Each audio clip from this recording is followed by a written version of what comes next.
intii waana wanaagsan daawadayaal ku soo dhawaada warkii warbaahinta wadaagsan production oo aad alaaba halkan ka daawan jirteen oo 7 January 2019 qodobada ugu doorka roon ee warkeena maantayna waxa kamid ah golaha aqalka sare oo ansixiyay sharci muhiim u ah dawladda federaalka Soomaaliya iyo guud ahaanba Soomaalida Muuse Suudi Yalaxow oo ka digay burcad batroolka Soomaaliya xaaladda Sheekh Mukhtaar Roobow Al-Mansuur oo soo roonaanaysa iyo xog laga helay beelaha galmudug oo ka hor yimid qorshaha ka dhanka ah ee ra'iisul wasaare Khayre Mareykanka oo rasmi ah ka soo saaray haddii Iiraan ay ku lug leedahay weerarkii lagu qaaday ciidamada ka jooga Kenya waara iyo odayaasha degmada Buulaburde oo isfahmi waayay iyo qaar ka mid ah odayaasha beelaha galmudug gaar ahaan odayaasha beesha Wacaysle oo ku taageeray qorshaha ka dhanka ah ee ra'iisul wasaare Khayre galmudug Iiraan oo shaacisay nooca talaabo ee ay ka qaadi doonto Mareykanka daawadayaal intaasina waxay ahaayeen qodobada ugu doorka roon ee warkeena subaxnimo ee maantay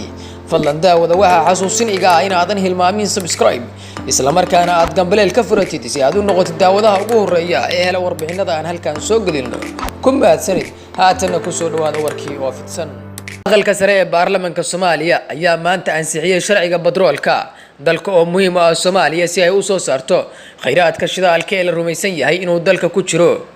sharcigani ayaa waxa sidoo kale horey u ansixiyay golaha shacabka 20 May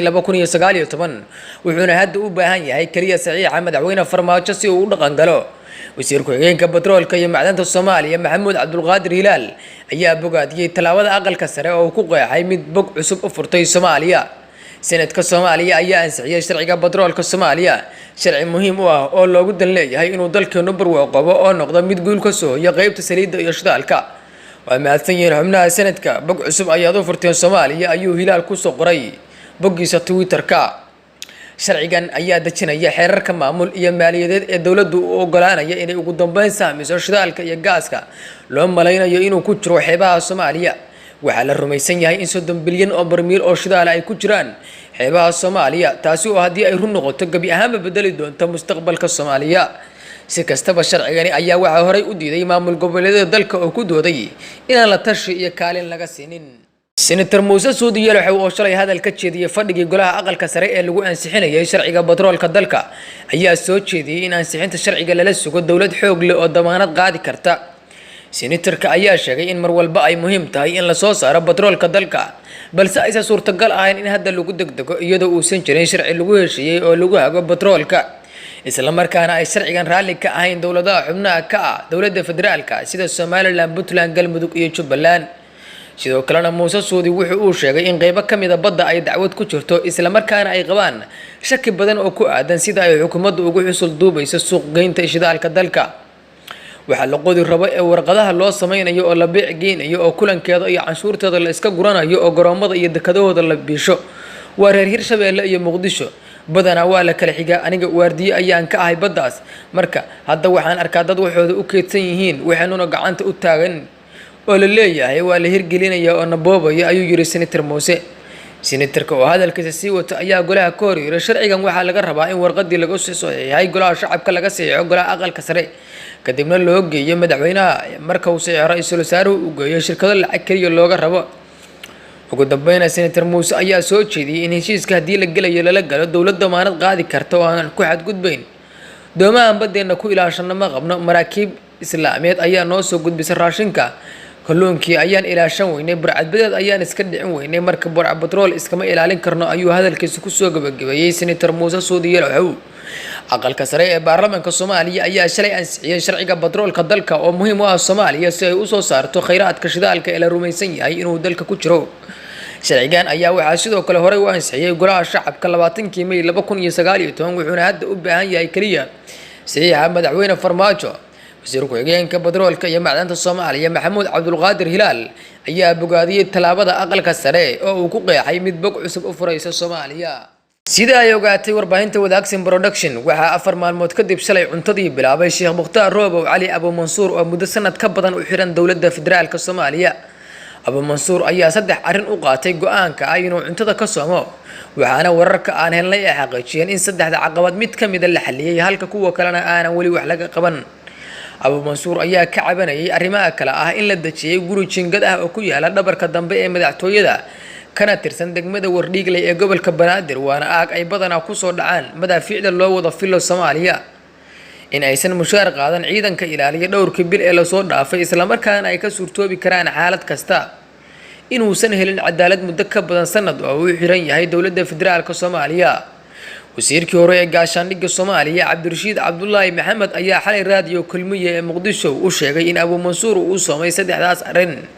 isla markaana galinkii dambe ee shalay laga raray halkii uu deganaa waxaana la dajiyay guri u dhow xurunta hay'adda NISA ee degmada Shibis wasiirka ayaa sheegay Sheekh Mukhtaar uu markaa kadib bilaabay cuntada isla markaana la geeyay meel ka roon halkii hore balse ay wali jirto cabashooyinkii kale ee uu qabay isagoo dowladda ku dhaliilay inaysan ilaalin cadaaladda iyo shuruucda kale ee muwaadinka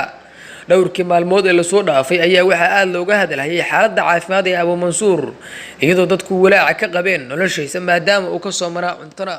inta badan beelaha deegaanada maamulka Galmudug oo siyaabo kala duwan warbaahinta ula hadlay ayaa si weyn uga soo horjeestay qorshaha ra'iisul wasaaraha Soomaaliya uu ka wado magaalada Dhuusamareeb ee caasimadda Galmudug waxaana cirka isku sii shareeraysa xaaladda dib u soo celinta Galmudug qaar ka mid ah odayaasha dhaqanka ayaa khayr ku eedeeyay inuu bedelay inta badan odayaasha soo siixay dhismihii maamulka Galmudug sanadkii 2015 waxay sidoo kale sheegeen in dowladda Soomaaliya ay doonayso in xildhibaano ay ka soo qortay ay saxiixaan odayaasha dhaqanka isla markaana aysan arrintaasi aqbali doonin waxay sheegeen in dowladda dhexe ee Soomaaliya aysan doonayn maamul dadka deegaanku ay leeyihiin in laga dhiso Galmudug laakiin ay doonayso maamul u shaqeeya dowladda Soomaaliya madaxweynaha maamulka Galmudug Axmed Ducaale Geelle Xaaf oo la hadlay qaar ka mid ah warbaahinta ayaa si adag ugu eedeeyay dowladda dhexe ee Soomaaliya oo uu sheegay inay ku fashilantay dhismaha maamulka Galmudug wuxuu sheegay in odayaasha dhaqanka beelaha maamulka Galmudug ay cabasho u soo gudbiyeen isla markaana ay u sheegay inaysan jirin xildhibaano ay soo xuleen oo dowladda dhexe ee Soomaaliya ay jeebkeeda ka wado waxa uu xusay in cabashooyin badan ay ka soo gaareen qaybaha kala duwan ee bulshada deegaanada maamulka Galmudug isla markaana uu ka shaqeyn doono dhismaha maamul loo dhan yahay isla xaaladda Galmudug ayaan ku jirnay ra'iisul wasaaraha Soomaaliya ayaa kulamo la qaadanayay odayaasha beelaha Galmudug odayaasha beesha wacaysle ee qaybta ka aasiyaasha Galmudug ayaa xalay magaalada Dhuusamareeb kulan kula qaatay ra'iisul wasaare Xasan Cali Khayre oo muddo toddobaad halkaasi ku sugan sida laga soo xigtay xafiiska Khayre odayaasha ayaa ra'iisul wasaaraha ku taageeray qorshihiisa dhismaha Galmudug loo dhan yahay waxayna ballan qaaday inay ku garab taagnaan doonaan kamira dhilinta dadaalada dhidibada loogu taagayo dowlad goboleedka Galmudug loo dhan yahay oo ka shaqeeya danaha reer Galmudug shirka ay wada qaateen saxiixayaasha Galmudug ee beesha wacaysle iyo ra'iisul wasaaraha ayaa sidoo kale looga hadlay dib u xiraynta deegaanada Al-Shabaab ee ay uga sugan yihiin Galmudug ra'iisul wasaare Khayre ayaa odayaasha u sheegay in xukuumaddiisu ay muhiimad gaar ah siinayso xiraynta deegaanada xeebaha Galmudug ee kooxda Shabaab ay muddo ku dhibaatayso waxa uu ballan qaaday in sida ugu dhaqsaha badan looga dulqaadayo kooxda Shabaab si dhammaan reer Galmudug ay uga faa'iideystaan dowlad goboleedka loo dhisayo dowladda Soomaaliya ayaa waayihii dambe waday qorshe ballaaran oo lagu xoreynayo deegaanada iyo degmooyinka Galmudug ee shabaabku maamulaan waxaana dhawaan ciidamo qayb ka qorshaha uu tababaro uga socday xerada Harqaboobe ee Guriceel iyo sidoo kale la geeyay ciidamo kale oo qayb ka xoreynta waxaana wax ka bedel iyo horumarin lagu sameeyay taliska qaybta 12aad ee ciidanka xoogga dalka Soomaaliyeed waxaa xalay natiijo la'aan ku soo dhamaaday kulan saacado badan qaatay oo ka socday degmada Buulaburdo ee gobolka Hiiraan kaasi oo u dhaxeeyay odayaasha deegaanka iyo madaxweynaha Hirshabeelle Maxamed Cabdi Waare wadaagsin production ayaa ogaatay kulan lagu kala tagay isla markaana dhinacyadu isku fahmi waayeen laba qodob oo ay kala wataan halka mid ka mid ah beelaha degmadaasina ay diiday ka qaybgalka kulankani odayaasha iyo Waare ayaa isku fahmay in la dhiso golaha deegaanka ee degmada laakiin Waare wuxuu doonayaa inuu u shaqeeyo gudoomiyaha degmada ee dhawaan la soo magacaabay kadibna dhismaha golaha deegaanka la bilaabo halka odayaashu ay doonayaan inuusan shaqo galin gudoomiyaha cusub ee uu ka yimaado doorasho golaha deegaanka ala la soo hormariyo dhismahooda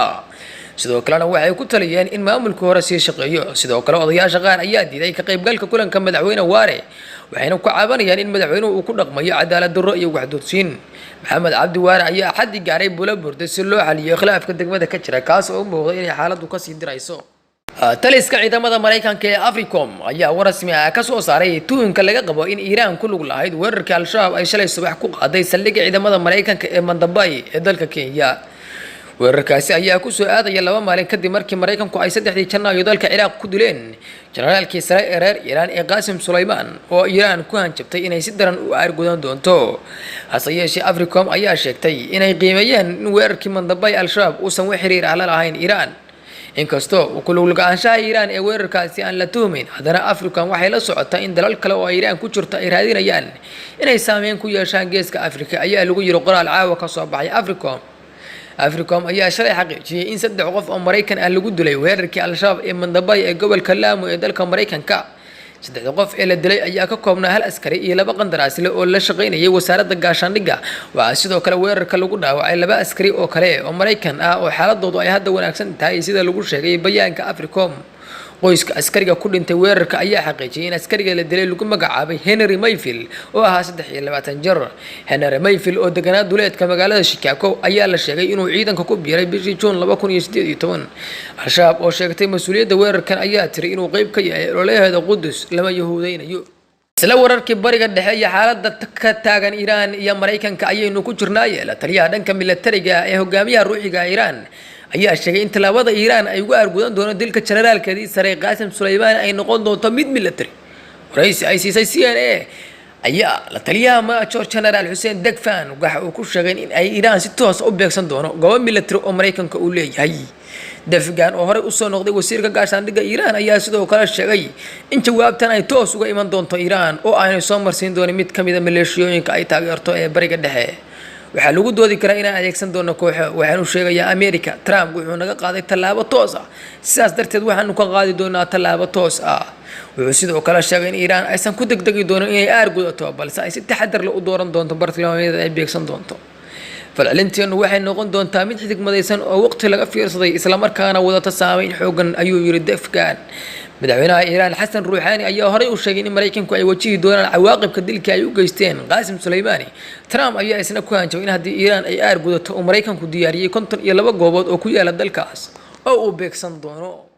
wadayaal intaasina waxay ahaayeen qodobada ugu doorka roon ee warkeena subaxnimo ee warbaahinta wadaagsan production fadlan daawade inta ayna warkaan mid ka xiiso badan ku kulmi doono waxa ay idinkaga tagaynaa sidaas iyo nabadgelyo